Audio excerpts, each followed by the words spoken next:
Bismillahirrahmanirrahim. Assalamualaikum warahmatullahi wabarakatuh. Waalaikumsalam warahmatullahi wabarakatuh.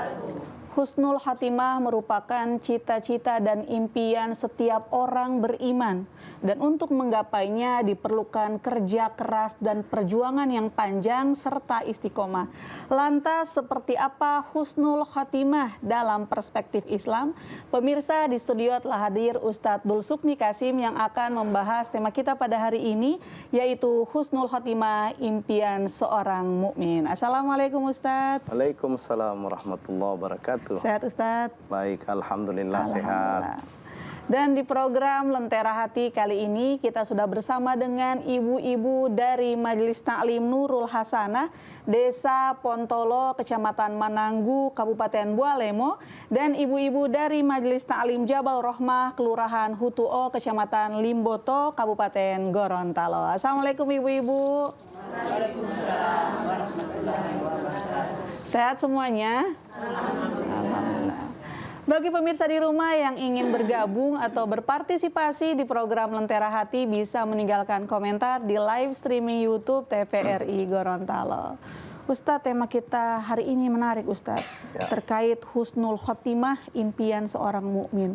Sebenarnya hakikat dari Husnul Khotimah itu apa Ustadz? Tafadhol. Baik, bismillahirrahmanirrahim. Alhamdulillah, wassalatu wassalamu ala rasulillah wa ala alihi wa ashabihi wa man wala, amma ba'd.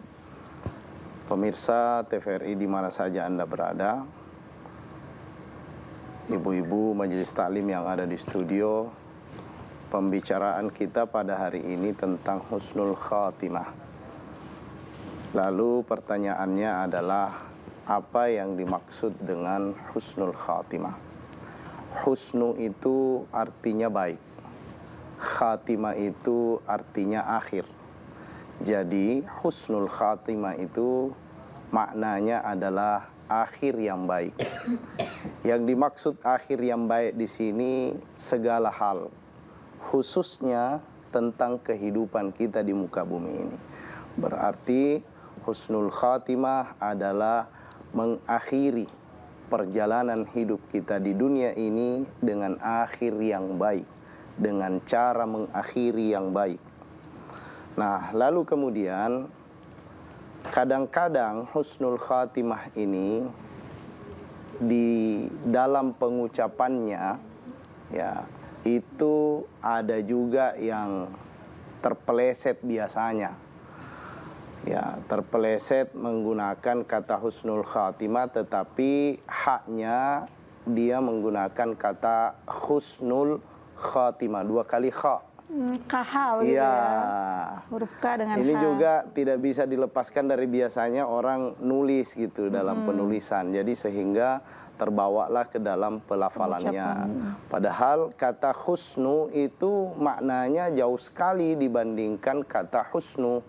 Kalau Husnul Khatimah adalah akhir yang baik, kalau Husnul Khatimah itu artinya adalah akhir dari kehinaan.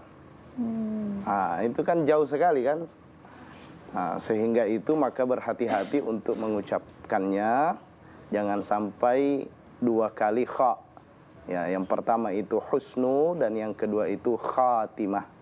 Ya.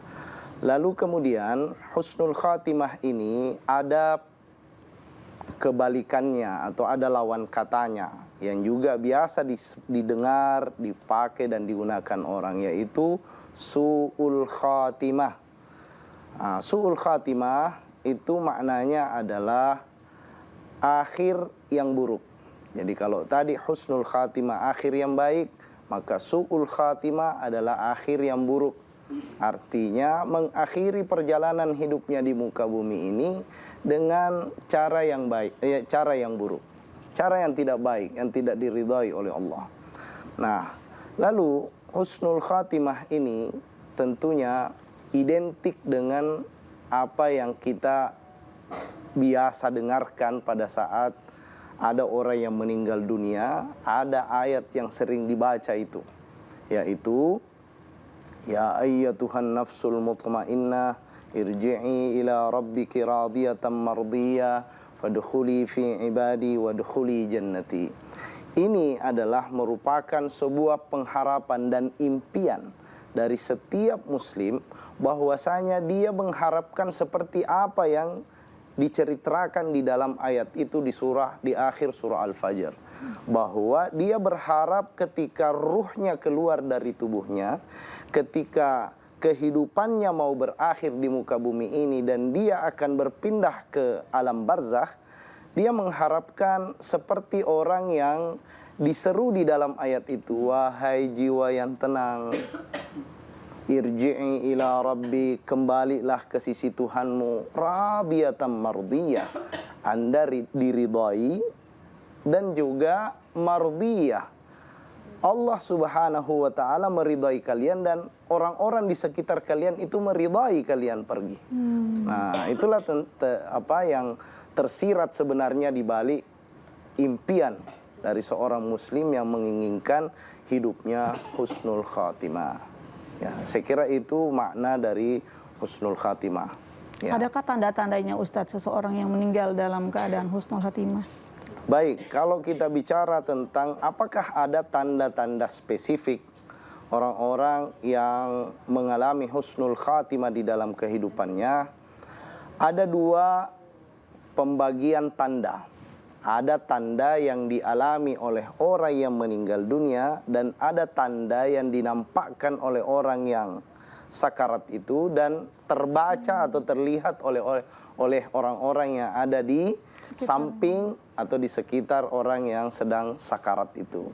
Nah, ada beberapa riwayat. Nah, yang pertama dulu adalah apa sih tandanya husnul khatimah?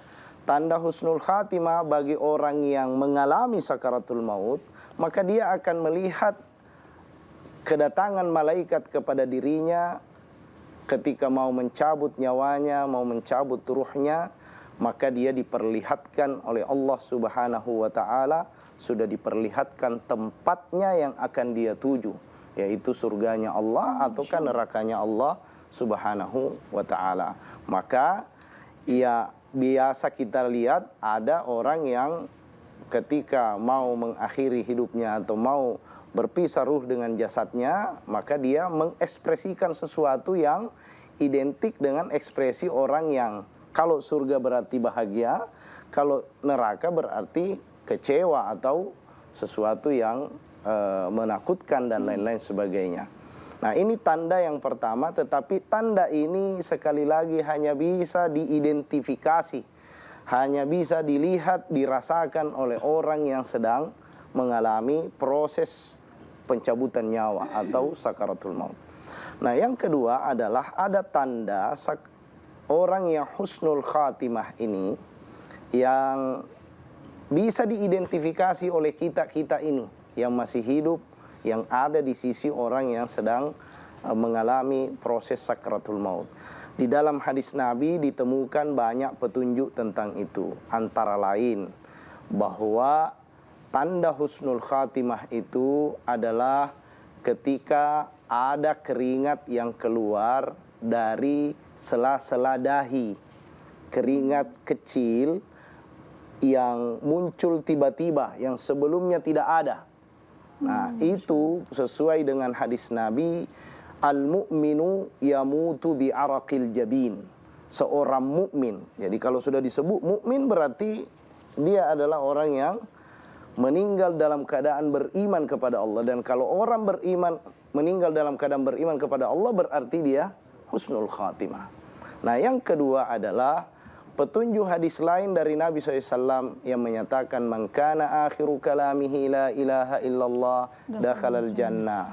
Siapa yang menutup pengucapannya di dalam kehidupan dunia ini dengan kalimat la ilaha illallah, maka dia niscaya akan masuk ke dalam surganya Allah. Jadi kalau kata-kata terakhir yang meluncur dari mulut kita pada saat sebelum ditariknya ruh adalah la ilaha illallah, maka itu juga tanda husnul khatimah. Dan itu bisa didengar oleh kita-kita ini, termasuk tadi keringat itu, ya, biji-biji keringat. Nah, lalu kemudian apalagi tanda yang lain husnul khatimah? Tanda yang lain husnul khatimah sesuai hadis Nabi SAW adalah ketika seseorang dicabut nyawanya oleh Allah dalam keadaan dia sedang taat kepada Allah, melakukan ketaatan, salat, lagi puasa misalnya, atau lagi berhaji misalnya, atau lagi berzikir kepada Allah Subhanahu wa taala.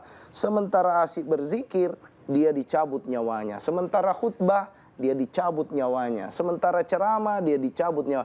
Itu tanda yang bisa dilihat oleh orang. Karena ini sesuai dengan hadis Nabi SAW dari Anas ibnu Malik. Ya, suatu ketika Rasulullah SAW bersabda bahwasanya idza aradallahu li'abdin khairan ista'malahu. Kalau Allah menginginkan kebaikan akan ditimpakan kepada seorang hamba, ista'malahu. Allah akan memberikan kepadanya suatu kesempatan untuk berbuat baik. Dan sahabat bertanya, "Ya Rasulullah, kaifa yasta'miluhu?" Bagaimana mungkin kita bisa mengidentifikasi bahwa ini lagi diberikan kesempatan oleh Allah untuk berbuat baik, berbuat yang bermanfaat? Kata Nabi SAW bahwasanya idza mata wa huwa idza qubida ruh, apabila dicabut ruhnya sementara dia berada di dalam ketaatan, maka sesungguhnya dia sedang diberikan oleh Allah kesempatan untuk menutup perjalanan kehidupannya dengan sebuah amal atau manfaat yang baik. Itulah yang menjadi tanda lain yang dari sekian banyak tanda. Nah, tetapi catatannya di sini Ustazah, bahwa jangan juga mengatakan bahwa bagaimana kalau misalnya kita tidak temukan tanda-tanda itu, karena banyak tanda. Betul. Bukan hanya sekian saja, bukan hanya ini dan itu. Kalau misalnya kita mengatakan, dia tidak bilang la ilaha illallah waktu dia meninggal, kita tidak dapat dengar. Berarti dia suul khatimah. Tidak boleh langsung justifikasi seperti itu. Karena persoalan ini masih banyak hal-hal yang perlu kita ungkap dan gali lagi dari apa yang dipesankan oleh Rasulullah SAW melalui sabda-sabdanya. Sebab itu maka insya Allah berupayalah untuk seorang muslim, sebaik-baiknya seorang muslim itu adalah orang yang mempersiapkan diri dengan sebaik-baiknya untuk bisa menutup kehidupannya dengan husnul khatimah. Bagaimana ketika seseorang melafazkan kalimat la ilaha illallah tapi tidak lengkap, Ustadz, saking susahnya sakratul maut? Ya, jadi memang sakratul maut itu disebutkan namanya juga sakra. Sakra itu kan artinya mabuk. Posisi orang yang lagi tidak sadar, tidak punya kesadaran untuk berpikir, kesadaran untuk mengucap sesuatu. Makanya dibutuhkan orang-orang hadir, orang-orang saleh di sekelilingnya hadir pada saat seseorang itu sudah mengalami sakratul maut. Tujuannya apa? Untuk membantu dia fokus. Karena ini adalah untuk bisa mengakhiri hidup dengan akhir yang baik itu. Bukan hanya yang bersangkutan yang perlu untuk berusaha, tetapi keluarga juga harus terlibat membantu kasihan. Karena pada saat itu adalah posisi dan kondisi yang begitu sulit. Seperti yang dikatakan Ustazah tadi. Memang betul-betul sulit. Sehingga bagaimana seandainya misalnya dia mengucapkan la ilaha, lalu kemudian tiba-tiba sudah habis nafasnya. Bagaimana itu? Maka kita serahkan kepada Allah. Kita punya indikator kuat. La ilaha, pasti sambungannya Allah. Dan yang bisa mengucapkan ini hanyalah orang yang terbiasa mengucapkannya ketika dia hidup di dunia ini. Maka lagi-lagi sempurna dan tidaknya seseorang yang berada dalam kondisi payah, kondisi yang tidak stabil, dan kondisi yang begitu memang sangat sangat genting, maka tentu dia sangat sulit untuk melakukan hal-hal secara normal, apalagi kalau berkata-kata. Ya, makanya kalau di dalam kitab Al-Fiqhul Islami wa Adillatuhu, bahwa cara merespon orang yang lagi ditalkin itu berbeda-beda Bapak Ibu, untuk melihat bahwasanya yang bersangkutan ini sudah menyebut atau tidak. Karena ada juga orang yang tidak bisa memang mengucap, lidahnya saja sudah keluh. Nah, lalu bagaimana caranya kita untuk bisa mengidentifikasi ini orang merespon talqin atau tidak? Maka bisa kita lihat dengan kedipan mata, bisa kita lihat dengan gerakan tangan, bisa kita lihat dengan gerakan kakinya. Nah, itu semua adalah bisa menjadi pertanda. Atau gerakan lidahnya yang tadinya hanya terbuka mulutnya seperti ini lalu lidahnya tidak bergerak, tetapi bergerak sedikit walaupun tidak ada kedengaran kalimat la ilaha illallah, tetapi ketika itu setiap kali ditalkinkan sepatah demi sepatah lalu dia menggerakkan indranya atau anggota tubuhnya, maka itu sudah memberikan isyarat kepada kita bahwasanya yang bersangkutan sudah merespon dan sudah mengikuti itu, sudah connect signalnya dengan orang yang ada di sampingnya yang menuntunnya untuk mengucapkan dan mengakhiri hidupnya dengan kalimat tauhid. Demikian. Masya Allah, Ustaz. Seperti yang pernah saya baca terkait keutamaan seseorang yang meninggal di hari Jumat. Ya. Nah, bagaimana ketika orang ahli fujur atau maksiat meninggal di hari Jumat, apakah dia mendapatkan keutamaan wafat di hari Jumat itu, Ustaz? Iya. Nah, bagaimana dengan ahli fujur atau orang yang bermaksiat tapi meninggalnya di hari Jumat? Apakah dapat? Tidak akan dapat husnul khatimah. Karena husnul khatimah itu bukan hanya diidentifikasi dengan satu tanda. Itulah tadi yang saya bilang. Bukan hanya tanda bahwasanya dia meninggal di hari Jumat otomatis itu. Karena ada juga orang yang meninggal dunia disebut dia husnul khatimah dalam kondisi yang mengenaskan. Seperti misalnya maaf, apa yang terjadi baru-baru ini di Surabaya, Sidoarjo. Orang yang lagi kena runtuhan, para santri yang jumlahnya puluhan orang itu meninggal dunia. Bagaimana dengan itu? Ingat, ada hadis Nabi SAW. Asyhadatu sab'un. Ada 7 lagi indikator orang yang bisa disebut mati syahid selain dia wafat di medan perang. Seperti apa itu? Kata Nabi, al-mat'un, orang yang lagi kena penyakit taun kayak COVID-19. Hati-hati loh. Meski dia tidak diurus jenazahnya seperti dengan orang yang normal, tetapi karena dia terkena wabah, maka dia ditetapkan di dalam agama ini sebagai orang-orang yang mati syahid. Al-mat'un, lalu kemudian al-mabtun, orang yang meninggal dunia karena penyakit perut yang melilitnya, lalu kemudian dia meninggal dunia gara-gara itu, atau mungkin ibu yang lagi sedang hamil melahirkan, itu juga termasuk ke dalam kategori itu. Jadi lagi-lagi bahwasanya indikator husnul khatimah terlalu banyak petunjuknya di dalam hadis Nabi SAW, dan tidak hanya boleh kita berpatokan kepada satu tanda, dan kita perlu untuk mempertimbangkan tanda-tanda yang lain dan melihat lagi bagaimana kondisi yang bersangkutan. Karena ada hadis Nabi SAW yang menyatakan begini, bahwa man mata ala syai' ya bu'itha alaih, siapa yang meninggal dunia dalam keadaan melakukan suatu perbuatan, maka juga nanti ketika dia dibangkitkan dari kubur, dia akan dibangkitkan dalam keadaan seperti perbuatan yang dia lakukan terakhir.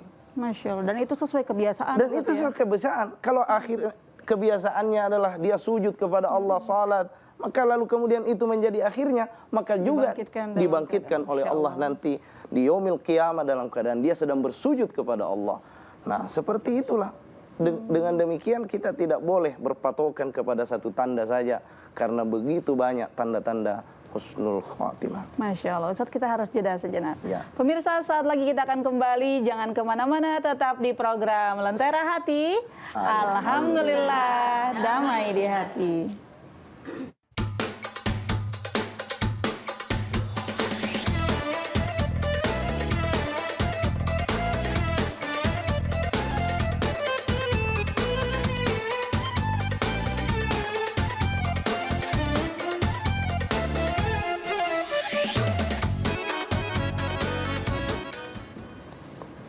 Kembali lagi di program Lentera Hati. Alhamdulillah, damai di hati. Bagi pemirsa di rumah yang ingin bergabung atau berpartisipasi di program Lentera Hati, bisa meninggalkan komentar di live streaming YouTube TVRI Gorontalo. Ibu-ibu, sekarang kita berada di sesi tanya jawab. Bagi yang ingin bertanya, disilakan Bu. Silakan Bu. Bismillahirrahmanirrahim. Assalamualaikum warahmatullahi wabarakatuh. Waalaikumsalam warahmatullahi wabarakatuh. Saya Ibu Marni dari Majelis Taklim Jabar Rahmah, Kelurahan Otuo. Ustadz, ada pun pertanyaan saya tentang akhir yang baik atau husnul khatimah. Bagaimanakah orang yang berangkat haji yang tadinya di tanah air dia itu orangnya rentenir begitu, tapi dia meninggal di sana. Apakah itu akhirnya akhir yang baik juga yang dia dapatkan atau husnul khatimah? Makasih. Assalamualaikum warahmatullahi wabarakatuh. Waalaikumsalam warahmatullahi wabarakatuh. Masya Allah, meninggal di tempat terbaik, Ustaz. Ya, ya. Ya, baik. Bagaimana dengan orang yang di tempat tinggalnya atau di kampungnya suka bermaksiat, lalu kemudian melakukan perjalanan ketaatan, perjalanan ibadah haji ataupun umrah ke tanah suci, lalu meninggal di sana. Ya, lagi-lagi ini persoalan tidak boleh kita hanya melihat dari satu sisi saja, bahwasanya dia di sini buruk, lalu dia ke sana itu perjalanan baik, berarti langsung otomatis baik. Sampai di sana pun ketika dia misalnya menjalankan ibadah haji dan umrah, apa dulu yang terakhir dia lakukan? Karena ini kan koridornya adalah husnul khatimah. Jangan sampai ketika dia di sana dia tidak sedang mengingat Allah Subhanahu wa taala. Karena di sana juga meski itu perjalanannya untuk haji, tetapi mungkin dia tidak sedang berhaji pada saat dia dicabut nyawanya oleh Allah. Karena poin kita adalah husnunya, husnul khatimahnya, akhir yang baik, amal terakhirnya. Jangan-jangan dia pada saat dicabut nyawanya oleh Allah Subhanahu wa taala, dia sedang melakukan perbuatan zalim. Dia sedang bermaksiat kepada Allah, tidak sedang salat misalnya, atau tidak melakukan ketaatan. Maka dia tidak boleh disebut husnul khatimah. Lalu kemudian, apakah perjalanannya sia-sia? Tentu tidak. Perjalanannya ke sana tentu ada amal tersendirinya di sisi Allah Subhanahu wa taala. Maka oleh sebab itu tidak boleh gegabah dan gampang kita menjudge. Ini pasti husnul khatimah, kan dia sudah ke sana. Ya, tetap karena di sana juga dia melakukan perbuatan dan aktivitas. Apa aktivitas terakhirnya dan bagaimana sikapnya dia sebelum berpisah ruhnya dengan jasadnya, maka dia akan ditentukan apakah dia husnul khatimah ataukah su'ul khatimah. Demikian. Baik, insya Allah bermanfaat Ibu. Ya. Selanjutnya, silakan Bu. Assalamualaikum warahmatullahi wabarakatuh. Waalaikumsalam warahmatullahi wabarakatuh. Nama saya Sri Dewi Abu Bakar dari Majelis Taklim Nurul Hasanah, Desa Pontolo, Kecamatan Mananggu, Kabupaten Bualemo. Saya ingin bertanya Ustadz, bagaimana peran keluarga agar seluruh anggota keluarga itu bisa meraih husnul khotimah? Terima kasih. Baik. Assalamualaikum warahmatullahi wabarakatuh. Waalaikumsalam warahmatullahi wabarakatuh. Langsung ke jawaban. Baik. Gimana peran keluarga untuk bisa berkontribusi mewujudkan semua anggota keluarga ini husnul khatimah? Ya, caranya adalah lakukan istiqamah. Apa itu istiqamah? Pertama, pastikan semua anggota keluarga kita semua senantiasa berada di dalam keimanan dan dijaga keimanannya kepada Allah. Karena kalau meninggal dunia tanpa iman, ya su'ul khatimah. Ya, meninggal dunia sedang menduakan Allah atau sedang berbuat syirik, su'ul khatimah. Makanya istiqamah menjaga keimanan ini supaya kita tetap berada dalam keadaan muslim yang beriman kepada Allah. Itu jurus pertama. Jurus yang kedua adalah bagaimana caranya supaya keluarga ini berkontribusi untuk menghadirkan seluruh anggota keluarganya bisa menjadi husnul khatimah semuanya. Budayakan di dalam keluarga itu istiqamah menjalankan ketaatan kepada Allah, kewajiban-kewajiban agama, menjalankan hal-hal yang dianjurkan di dalam agama. Biasakan dan hidupkan itu, budayakan dalam keluarga kita. Karena ketika seluruh elemen di dalam keluarga kita tahu haknya Allah Subhanahu wa taala, tahu larangannya Allah dan tahu perintahnya dan dia menjalankan, maka kita sudah berkontribusi untuk memastikan semua anggota keluarga kita terbiasa dengan ketaatan kepada Allah. Orang yang terbiasa dengan ketaatan, maka pasti tidak akan pernah bisa jauh-jauh dari ketaatan. Ketika mereka sedang dijemput kematian pun dia berada di dalam ketaatan. Itu jurus yang kedua. Jurus yang ketiga adalah istiqamahkan berdoa. Istiqamalah berdoa. Berdoa apa? Husnul khatimah.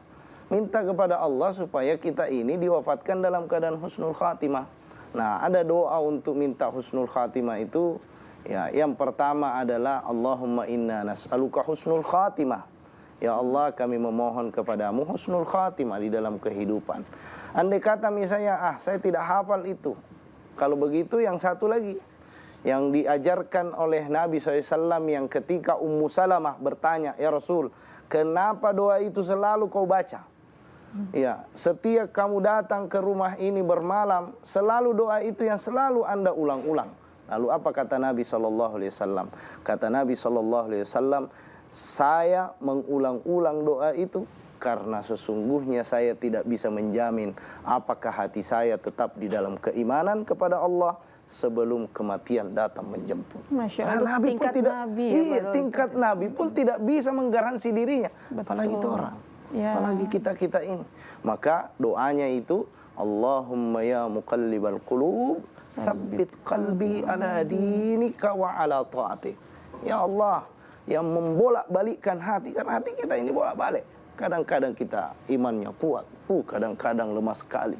Kadang-kadang datang sifat malas, sifat mager, dan lain-lain sebagainya. Apalagi kalau sudah di depan TV misalnya, sudah ketemu dengan HP, sudah lupa. Maka upayakanlah agar supaya selalu kita istiqamah berdoa kepada Allah setiap saat. Ya Allah, wafatkan saya husnul khatimah. Ya Allah yang membolak-balikkan hati, tetapkan dan mantapkan hati saya untuk terus-menerus berada di jalur dan jalan agamamu hingga kematian menjemput. Nah, itu di antara sekian banyak doa yang dicontohkan oleh Nabi supaya kita bisa mendapatkan husnul khatimah. Masya Allah. Masya Allah, bermanfaat Ibu. Selanjutnya, silakan Bu. Assalamualaikum. Langsung saja Bu. Assalamualaikum warahmatullahi wabarakatuh. Waalaikumsalam warahmatullahi wabarakatuh. Nama saya Suratni Limono dari Majelis Taklim Jabar Rahmah Hutuo. Pertanyaan saya, seorang yang sudah melaksanakan semua tanda-tanda dari husnul khotimah, semua dilaksanakan. Pada akhir hayatnya, dia sudah mau mendekati mati, dia sempat berbuat maksiat atau menzalimi orang. Apakah orang itu kalau waktu matinya dia akan masuk pada su'ul khotimah atau husnul khotimah? Ya. Yang kedua, apabila orang meninggal pada saat tidur, apakah dia husnul khotimah? Sementara tidur kan, sebelum tidur dia berdoa, berzikir dan lain-lain. Apakah dia masuk pada pada husnul khotimah? Makasih. Baik. Pertanyaan Ibunda ini luar biasa. Ada dua hal yang ditanyakan. Pertama sekali, apakah orang yang terbiasa beramal soleh sepanjang hidupnya, begitu dia meninggal dunia, ya sebelum meninggal dunia dia berbuat maksiat, apakah dia husnul khatimah atau su'ul khatimah? Ya, kembali lagi bahwa husnul khatimah itu adalah ketika seseorang dicabut nyawanya oleh Allah dalam keadaan dia sedang melakukan amal-amal kebajikan. Jadi kalau dia tidak melakukan amal kebajikan, maka tentu dia bukan husnul khatimah, dia su'ul khatimah. Nah, mungkin ada kisah yang sangat relevan untuk bisa kita jadikan sebagai cerminan, sebagai pelajaran. Kisah yang dikisahkan oleh Nabi SAW bahwa ada orang yang sudah membunuh begitu banyak orang di dalam kehidupannya. Sudah 99 orang yang dia bunuh. Lalu kemudian dia datang kepada seorang bijak, ya, seorang ulama. Lalu kemudian dia berkata, apakah saya masih diterima taubatnya oleh Allah? Ya, maka sang alim mengatakan bahwa ya, Anda akan diterima taubatnya selama napas itu belum nyawa itu belum ada di tenggorokan. Maksudnya belum sedang sakarat. Allah masih membuka pintu rahmatnya. Nah, lalu kemudian sesudah itu dia mengatakan, apa yang harus saya lakukan? Itu ada masjid tuh, silakan Anda ke sana. Dan dia melakukan perjalanan ke masjid itu. Setelah ditimbang, dihitung, langkah kakinya ternyata lebih satu langkah kakinya menuju ke masjid dibanding tempat maksiatnya. Maka itulah yang membuat dia dikategorikan sebagai orang yang husnul khatimah. Nah, demikian pula sebaliknya. Ini baik. Ternyata satu langkah terakhir sebelum bertemu dengan kematian, justru dia melakukan maksiat kepada Allah, maka ya dia tergolong bukan sebagai husnul khatimah tapi su'ul khatimah. Nah, berikutnya pertanyaan yang kedua adalah apakah orang yang meninggal dunia dalam keadaan tertidur dan sebelum tertidur dia melakukan zikir kepada Allah, dia berdoa kepada Allah Subhanahu wa taala. Bagaimana dengan itu? Nah, di dalam Al-Qur'anul Karim sudah dijelaskan ini bahwa Allah Subhanahu wa taala menggenggam jiwa setiap insan, setiap hambanya ketika dia membaringkan tubuhnya. Ya, maka kalau Allah menggenggam, sebelum kita serahkan kepada Allah Subhanahu wa taala, kita serahkan tubuh kita ini dan jiwa kita ini dalam keadaan bersih, suci, bahkan mengingat kepada Sang Pemberi kehidupan, maka sesungguhnya kita berhak mendapatkan husnul khatimah karena kita berada dalam tanggungan Allah. Fahuwa fi dhimmatillah, dia berada dalam tanggungan Allah Subhanahu wa taala. Nah, yang penting itu tadi bahwa sebelum dia tertidur dia berwudu seperti yang dicontohkan oleh Nabi dan dipesankan. Lalu kemudian dia berdoa kepada Allah. Dia melakukan ruqyah untuk dirinya yang 3 kul itu lalu diusapkan ke seluruh tubuh. Kemudian ketika dia sudah terbaring, dia serahkan sepenuhnya dirinya kepada Allah. Aslamtu ilaika nafsi. Ya Allah, saya serahkan seluruh jiwa ragaku ini kepadamu. Ya. Wa wajjahtu ilaika wajhi, bahkan wajahku ini saya hadapkan hanya kepadamu ya Allah. Nah, kalau kita sudah pasrah seperti itu lalu kemudian takdir begitu kita ternyata tidur itu adalah tidur terakhir dan tidur yang bersambung dengan kematian, maka kita berada dalam zimmatullah, kita sudah berada dalam tanggungan Allah dan kita menutup kehidupan dengan penutup yang baik. Ya, saya kira itu. Kadang-kadang Ustadz sudah berwudu, berzikir dan lain sebagainya, karena susah tidur akhirnya lihat HP lagi.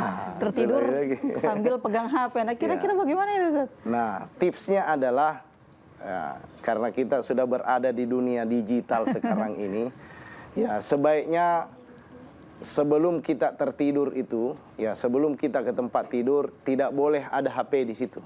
Ya, dijauhkan dulu jauhkan deh, saja. begitu ya. Selesai itu. Pokoknya kalau mau tertidur tidak ada HP. Ya, lalu kalau gelisah tertidur, pergi ambil air wudhu lagi. Lalu kemudian Anda sholat sunnah 2 rakaat. Itu kan sesuai petunjuk Nabi SAW. Apabila kalian gelisah, ambillah air wudhu. Lalu kemudian sholatlah 2 rakaat menghadap kepada Allah Subhanahu wa ta'ala. Berzikirlah kepada Allah Subhanahu wa ta'ala. Dan dengan demikian kita akan mengantar ya kehidupan kita atau menutup hari kita di malam itu dengan menutupnya dengan penutup yang baik. Demikian. Masya Allah. Insya Allah bermanfaat Ibu. Ustadz, sudah ada pertanyaan masuk di live streaming YouTube. Ya. Yang pertama dari Bapak Adi Lahabu. Assalamualaikum Ustadz. Ketika ada balita yang meninggal di malam Jumat, apakah itu termasuk husnul khotimah? Ya, baik. Balita berarti orang yang belum balik ya. Ya, bayi 5 tahun. Jangankan 5 tahun. Ya, 10 tahun kalau belum balik, maka itu masih bersih dari noda dan dosa. Dan dia nanti akan menjadi tabungan bagi orang tuanya di yaumil qiyamah. Makanya doanya kalau ada anak yang belum balik, meninggal dunia, itu kan diganti. Bukan Allahumma ghafir lahu atau Allahumma ghafir laha, tetapi Allahumma ja'alhu furutan wa dhukhran liwalidayh. Ya Allah, jadikan dia sebagai simpanan dan juga sebagai tabungan bagi kedua orang tuanya, serta menjadi keberuntungan bagi kedua orang tuanya, karena nanti dia akan meminta syafaat kepada Allah untuk orang tuanya bisa babi rahmatihi lah, sebabkan karena orang tuanya sudah mencurahkan kasih sayangnya kepadanya semenjak dia mengenal yang namanya kehidupan di dunia ini. Ya, seperti itu. Masih dari Pak Adi Lahabu Ustadz. Ustadz, tanda-tanda kematian itu seperti apa? Apakah sebelum 40 hari sudah ada tandanya? Ya, perkara kematian ini adalah perkara gaibiyat. Ya, perkara yang gaib, tidak ada orang yang bisa mengetahui kapan kematian tiba. Tetapi apakah tanda kematian itu bisa ditangkap? Ya, hanya orang-orang tertentu yang dekat kepada Allah Subhanahu wa ta'ala yang mungkin tahu. Ya, bahkan diri Rasulullah SAW, ya, Nabi pun tidak pernah tahu kapan sang malakal maut akan datang menjemputnya. Ketika dia sudah terbaring sakit, ya, itu kan Nabi dua bulan sebelum meninggal dunia kan sakit terus itu. sepanjang. Bayangkan 2 bulan. Nabi tidak tahu apakah sudah besok, lusa, tidak tahu. Ya, Nabi seandainya Nabi tahu, maka Nabi sudah menunjuk memang siapa penggantinya sebelum dia meninggal dunia. Ya, dan sahabat pun ketika Nabi SAW sakit, sahabat pun tidak berani untuk mengganggu dan membicarakan hal itu. Walaupun sahabat sudah sudah begitu dekat dengan Rasulullah SAW, tetapi hal-hal yang sifatnya gaibiyat, apalagi kematian, itu adalah bagian daripada rahasia Allah Subhanahu wa ta'ala. Masya Allah, insya Allah bermanfaat Bapak Adila Bu. Kembali lagi ke ibu-ibu yang ada di studio, masih ada yang bertanya Bu? Silakan Bu. Assalamualaikum warahmatullahi wabarakatuh. Waalaikumsalam warahmatullahi wabarakatuh. Nama saya Nur Saleh. Saya dari Majelis Ta'lim Nurul Hasanah, Desa Pondolo. Ustadz, pertanyaan saya, apabila ada seseorang yang sudah melakukan yang baik, sudah sholat, sudah zikir, semua yang sudah dilakukan, baru sesudah itu pemikirannya tidak begitu ini, dengan akhirnya dia gantung diri, bunuh diri, apakah termasuk husnul khatimah itu, Ustaz? Ya. Terima kasih. Assalamualaikum warahmatullahi wabarakatuh. Waalaikumsalam. Assalamualaikum warahmatullahi wabarakatuh. Langsung saja. Waliyadzubillah, ya, kita ucapkan mohon perlindungan kepada Allah Subhanahu wa ta'ala. Mudah-mudahan kita tidak dipertemukan dengan kondisi yang seperti itu. Yang jelas bahwa orang yang mengakhiri hidupnya itu, ya, disebutkan dalam sebuah riwayat bahwasanya seseorang yang membunuh diri, ya, sebelum tiba takdir kematian menjemputnya secara normal, secara alami, itu sesungguhnya dia mendahului tugas daripada malakal maut. Dan dia mengambil sesuatu yang seharusnya bukan dia yang berhak mengambilnya. Karena yang berhak mengambil nyawa itu adalah Allah Subhanahu wa ta'ala. Nah, pertanyaannya apakah dia husnul khatimah? Tentu tidak. Karena membunuh diri adalah perbuatan yang tercela, perbuatan yang terlarang di dalam agama kita.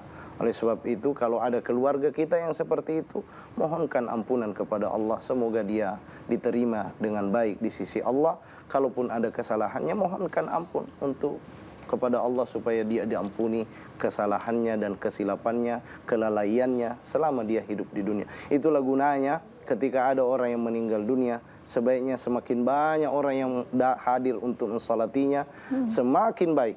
Semakin banyak orang yang terlibat di dalam pelaksanaan salat jenazah, semakin baik. Kenapa? Karena pelaksanaan orang-orang yang menjalankan salat jenazah itu bisa menjadi tanda dan bisa menjadi akibat Allah nanti akan memberikan ampunan atau pembelaan kepada yang bersangkutan. Insya Allah bermanfaat Ibu.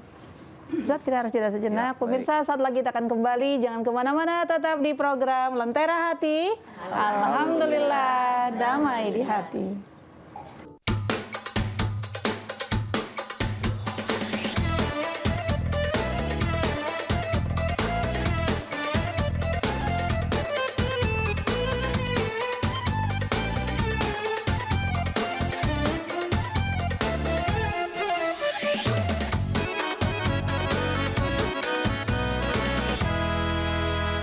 Pemirsa, kembali lagi di program Lentera Hati.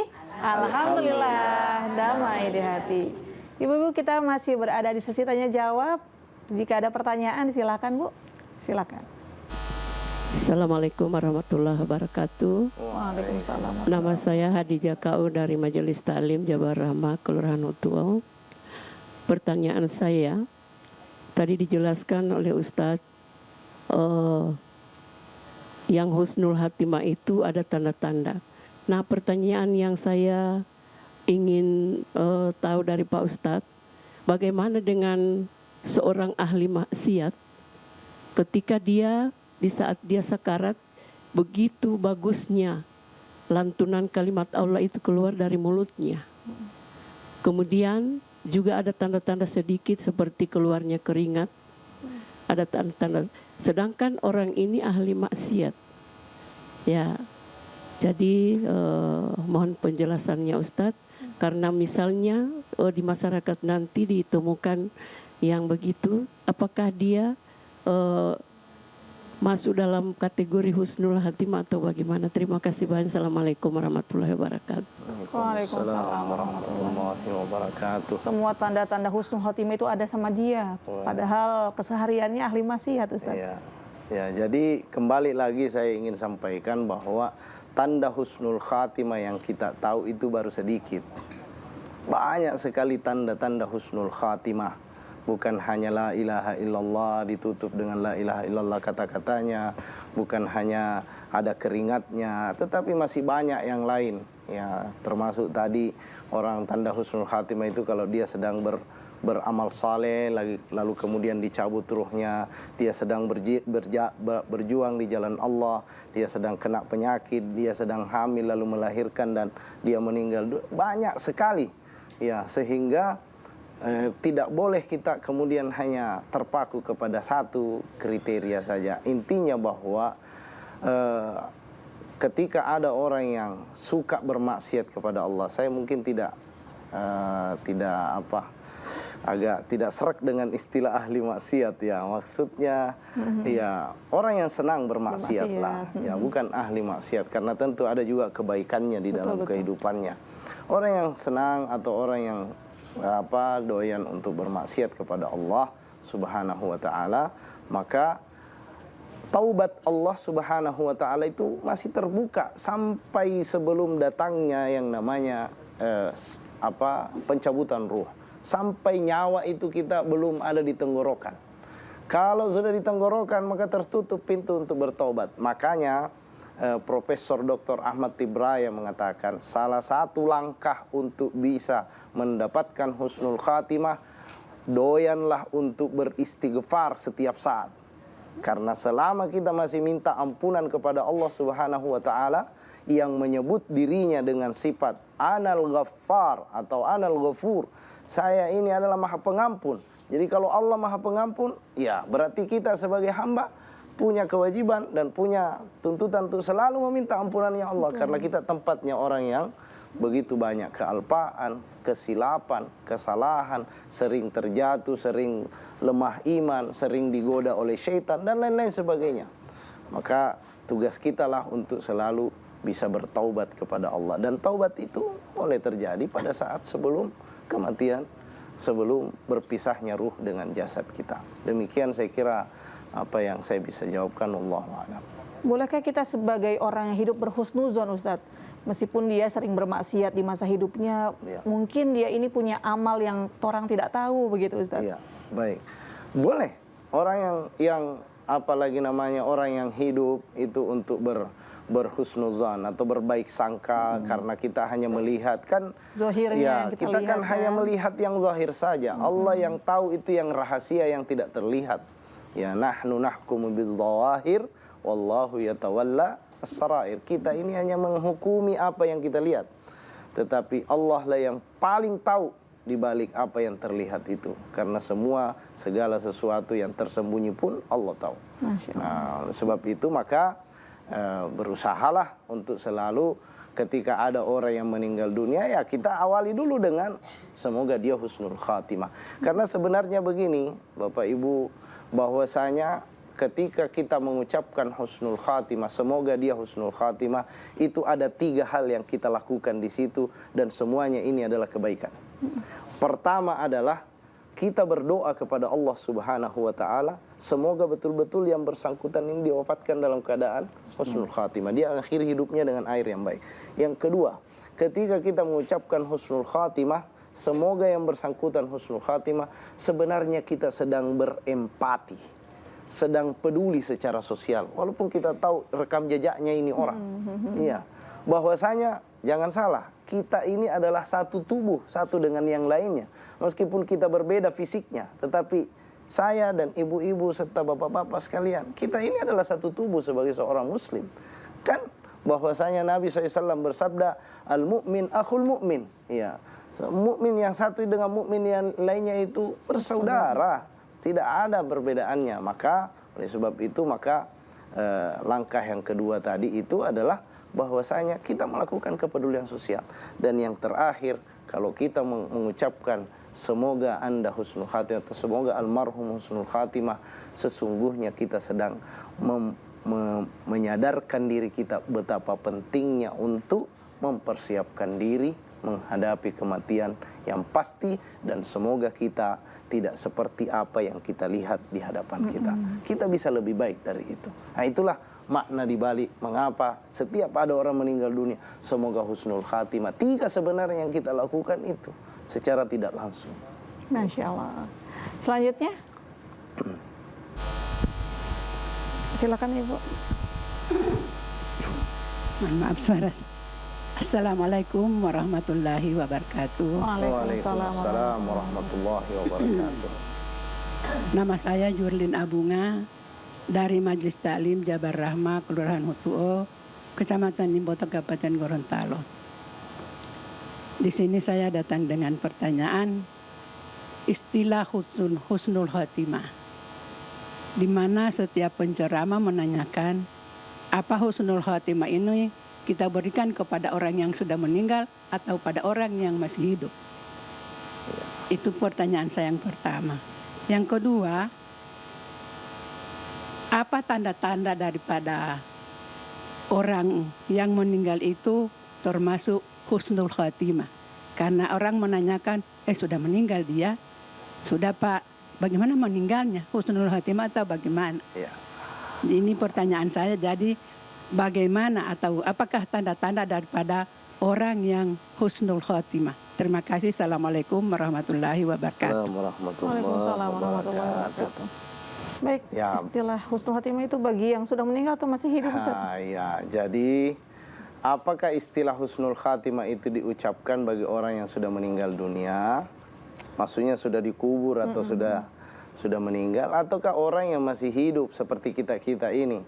Ya. Semuanya bisa, orang yang hidup maupun orang yang sudah meninggal dunia. Ya, kan tadi saya katakan bahwa orang yang mengucapkan husnul khatimah itu sebenarnya dia melakukan 3 hal. Ya, pertama dia mendoakan semoga yang bersangkutan ini yang baru meninggal dunia atau yang sudah meninggal. Kan kita tidak tahu karena Allah yang mengetahui itu yang rahasia. Tidak ada yang tahu hatinya orang. Kita hanya melihat apa yang nampak. Sementara yang nampak itu kadang-kadang membuat kita tertipu. Kita menganggap ini lurus padahal bengkok. Kita menganggap bengkok padahal lurus. Ya, seperti layaknya ada tangkai yang masuk ke dalam air. Di atas permukaan kita lihat, bengkok ini kayu ini, ranting ini. Padahal ternyata dia lurus. Nah, begitulah mata kita. Nah, oleh sebab itu maka kita bisa ucapkan kepada orang yang meninggal dunia maupun orang yang masih hidup. Ya, seperti kita ini, kita saling mendoakan. Semoga Anda nanti husnul khatimah. Ya, kita juga doakan saudara kita yang lain seperti itu dan diri kita. Ya, seperti itu. Bahkan ketika kita berdoa, Allahumma inna nas'aluka husnul khatimah, itu kan ditujukan kepada diri kita. Sendiri. Padahal kita ini masih hidup. Dan kita minta kepada Allah supaya kita husnul khatimah. Nah, itu yang pertama. Yang kedua adalah tanda husnul khatimah. Saya kira tadi sudah banyak saya sebutkan. Tetapi mungkin poin yang saya ingin sampaikan di sini berdasarkan konteks pertanyaan tadi. Biasanya ada orang yang bertanya, bagaimana dia waktu dia meninggal dunia? Ya, husnul khatimah atau tidak? Nah, begini Bapak Ibu. Ya, bahwa ekspresi wajah itu tidak boleh dan tidak masuk dalam kriteria husnul khatimah. Saya ulangi. Iya betul. Kadang Ekspresi senyum dia, ya, gitu. ekspresi wajah tidak pernah masuk dalam lingkup hadis Nabi SAW bahwa dia atau ekspresi lagi sedih, lagi tersenyum, itu tidak ada hadisnya Nabi bahwa itu adalah tanda-tanda husnul khatimah. Jadi hati-hati dengan ini, hati-hati dengan ini. Karena ketika kita buka hadis Nabi, tidak ada tuh. Misalnya dia termasuk seorang sahabat begini tersenyum, lalu kemudian itu artinya dia husnul khatimah. Tidak. Tetapi bisa jadi orang yang tersenyum husnul khatimah, bisa jadi orang yang bersedih kelihatan pucat mukanya dia husnul khatimah di sisi Allah Subhanahu wa taala, tergantung endingnya pada saat dia bertemu dengan kematian itu sedang apa dia, dan pada saat ruhnya dicabut dia sedang melakukan apa bersama dengan malaikatnya, malakal maut. Ya, saya kira itu wallahu a'lam bishawab. Insya Allah bermanfaat Ibu. Ada yang ingin bertanya silakan Ibu. Assalamualaikum warahmatullahi wabarakatuh. Waalaikumsalam warahmatullahi wabarakatuh. Pertanyaan terakhir untuk saya, bagaimana tips agar istiqomah dalam beramal agar bisa meraih husnul khotimah? Terima kasih. Assalamualaikum Istiqomah dalam beramal Ustaz. Ya, supaya istiqamah di dalam beramal, yang pertama sekali adalah bekali diri kita dengan ilmu dulu, Ibu. Karena tidak mungkin kita beramal yang baik kalau kita tidak tahu ilmunya. Ya, misalnya nih, kita mau sholat, tetapi tidak tahu sholat. Sholatnya kita hanya nyontoh orang saja. Maksudnya hanya lihat-lihat saja. Kita tidak tahu ilmunya sholat. Nah, bagaimana mungkin sholatnya akan disebut sholat kalau ilmu sholatnya saja kita tidak tahu. Gitu. Nah, maka kata Amirul Mukminin Umar bin Abdul Aziz bahwasanya man amila amalan, siapa yang melakukan sebuah amal min ghairi ilmin, tanpa didasari sebuah ilmu, maka kana yufsidu aktsara min ayyusli, pasti dia lebih banyak melakukan kesalahan dibanding yang betul. Jadi bekali diri kita dulu dengan ilmu kalau kita mau istiqamah beramal. Nah, yang kedua, ilmu apa itu yang perlu kita tahu? Ilmu tentang mana perintah-perintahnya Allah itu, baik yang wajib, yang sunnah, lakukan semua itu ketika Allah berikan kesempatan hidup kepada kita. Yang berikut, yang kedua adalah di saat kita sedang sholat, ya, saat kita sedang sholat, dalam sebuah hadis Nabi SAW disebutkan bahwasanya Nabi pernah berpesan bahwa udhkurul maut, ingatlah tentang kematian ketika Anda sedang sholat, karena bisa jadi sholat Anda itu adalah sholat terakhir yang Anda dirikan hari itu. Nah, sehingga itu maka ini juga bisa membantu kita, tips yang bisa membantu kita. Kalau begitu setiap kali saya sholat, saya bayangkan diri saya ini sudah terakhir sholat saya ini, tidak mungkin lagi saya, karena kita tidak tahu kapan kematian datang menjemput. Lalu berikut adalah untuk beristiqamah beramal, maka tentu kita harus membiasakan diri untuk melakukan sesuatu, karena tidak ada yang bisa memberikan amal yang konsisten kalau itu tidak dibiasakan dan dimujahadakan. Demikian, wallahu a'lam. Baik, insya Allah bermanfaat Ibu. Ustaz, kita sudah berada di penghujung acara. Mohon memberikan closing statement, ditutup dengan doa Ustaz. Baik, pemirsa yang dimuliakan Allah Subhanahu wa Ta'ala dan hadirin yang ada di studio, berbicara tentang husnul khatimah adalah persoalan yang merupakan impian setiap muslim dan cita-cita terbesar kita di dalam kehidupan ini. Orang yang menutup kehidupannya dengan husnul khatimah, maka sungguh dia menjadi orang-orang yang bertakwa di sisi Allah Subhanahu wa Ta'ala. Orang yang menutup kehidupannya dengan husnul khatimah, maka ini adalah merupakan orang-orang yang nantinya akan digembirakan oleh Allah dengan surganya. Orang yang menutup kehidupannya dengan husnul khatimah, maka itu menjadi cerminan nasibnya sesudah alam keduniaan ini, mulai dari alam kuburnya sampai alam akhiratnya. Oleh sebab itu, berikhtiarlah untuk meraih husnul khatimah di dalam kehidupan kita dengan melakukan berbagai amal, dimulai dari istiqamah iman kita, istiqamah kita untuk beramal kepada Allah, istiqamah memperbaiki diri kita, kekurangan-kekurangan, dan istiqamalah berdoa serta mengingat kepada Allah Subhanahu wa Ta'ala. Mudah-mudahan insyaallah kita semua termasuk di dalam orang-orang yang ditutup kehidupannya dengan penutup yang baik dan meraih surganya Allah Subhanahu wa Ta'ala dan diridai kepergian kita. Mari kita berdoa. Bismillahirrahmanirrahim. Alhamdulillahi rabbil alamin. Wassalatu wassalamu ala asyrafil mursalin wa ala alihi wa sahbihi ajma'in. Allahumma rabbana nas'aluka husnul khatimah. Nas'aluka husnul aqibah fi jami'i a'malina. Allahumma rabbana ij'al khaira umrina wa khaira a'malina khawatimah. Rabbana atina fid dunya hasanah wa fil akhirati hasanatan wa qina adzaban nar. Wa sallallahu ala nabiyyina Muhammad walhamdulillahi rabbil alamin. Alhamdulillahirrahmanirrahim. Terima kasih atas penyampaiannya Ustaz. Sama-sama Ustazah. Baik pemirsa, jadi seperti itu tadi penjelasan dari Ustadz Dul Sukmi Kasim, insya Allah bermanfaat bagi kita semua. Saya ucapkan terima kasih kepada ibu-ibu dari Majelis Ta'lim Jabal Rahmah Kabupaten Gorontalo dan ibu-ibu dari Majelis Ta'lim Nurul Hasanah Kabupaten Bualemo. Insya Allah sehat selalu ya ibu-ibu. Amin. Juga kepada pemirsa di rumah saya ucapkan banyak terima kasih. Saya Uminita mewakili segenap kru yang bertugas pamit undur diri. Subhanakallahumma wa bihamdika asyhadu alla ilaha illa anta astaghfiruka wa atubu ilaik. Wassalamualaikum warahmatullahi wabarakatuh. Waalaikumsalam warahmatullahi wabarakatuh. Lentera hati, alhamdulillah damai di hati.